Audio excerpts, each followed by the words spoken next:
মধ্যে লাইনে লাইন লাগলো করাতে নিষ্পেষে আমরা অসংখ্য মানুষকে ক্ষমা করবেন, তবে কয়েক শ্রেণী মানুষকে আল্লাহ ক্ষমা করবেন না। তার মধ্যে হলো ওই সব ব্যক্তিরা যারা নিজের মা বাবাকে কষ্ট দিয়েছে। হে যুবক, হে যুবতীরা, সবাইকে আমি আহ্বান করে বলবো, তুমি যদি মা বাবাকে কষ্ট দিয়ে থাকো, মা বাবাকে মনে আঘাত দিয়ে থাকো, আজকে রাত্রে মা বাবার হাত ধরে ক্ষমা চেয়ে নাও। কারণ নিষ্পেষে আল্লাহ সবাইকে ক্ষমা করবেন, তবে কয়েক শ্রেণীর মধ্যে এক শ্রেণী ওই সমস্ত বান্দাবান্দিকে আল্লাহ ক্ষমা করবে না যারা নিজের মা বাবাকে কষ্ট দিয়েছে। সুতরাং আল্লাহ পাক রাসূলের মধ্যে হাদিসের মধ্যে জানিয়ে দিয়েছেন, রিজাল রাব্বি রিজাল ওয়ালিদাইন, তোমার পিতা মাতা সন্তুষ্ট, তোমার আল্লাহ সন্তুষ্টি।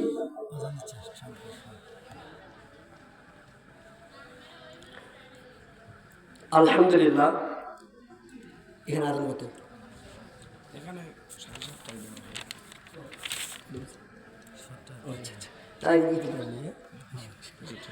আলহামদুলিল্লাহ, আল্লাহ পাক জাযাকাল্লাহু আহসানুল জাযা। কিছু কথা বলা নিজের আত্মশুদ্ধির জন্য। আমি কটা কথা বলেছিলাম যে আমাদের আত্মা পরিশুদ্ধ করতে হবে এবং 14ই ফেব্রুয়ারি ভ্যালেন্টাইন্স দিবস না বলে লাইলাতুল বরাত অর্থাৎ আল্লাহর মহব্বত ভালোবাসা নিয়ে নামাজ রোজা পড়তে হবে। নামাজ পড়ে রোজা রেখে আল্লাহর সঙ্গে অর্জন করতে হবে। পিতা আমাদের কষ্ট না দেওয়া, হিংসা থেকে এবং অহংকার থেকে দূরে থাকা। সর্বপ্রথম আল্লাহ পাক আমাকে আপনার সারা বিশ্বের সমস্ত মুসলমানদেরকে কথাগুলোকে আমল করার তৌফিক দান করুক। সবাই বলি আল্লাহুম্মা আমিন।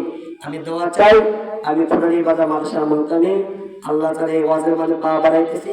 আল্লাহ তাআলা জবানকে আপনার খিদমতে মুসলিমের খিদমতে কথা বলার তৌফিক দান করুক। সবাই বলি আল্লাহুম্মা আমিন। আসসালামু আলাইকুম ওয়া রাহমাতুল্লাহি ওয়া বারাকাতুহু। ভাইয়ের নাম যেন কি? মাওলানা আল আমিন। আলামিন ভাই, আপনার মাথায় গেছে ওই জায়গায় রাস্তা সে লাগানো।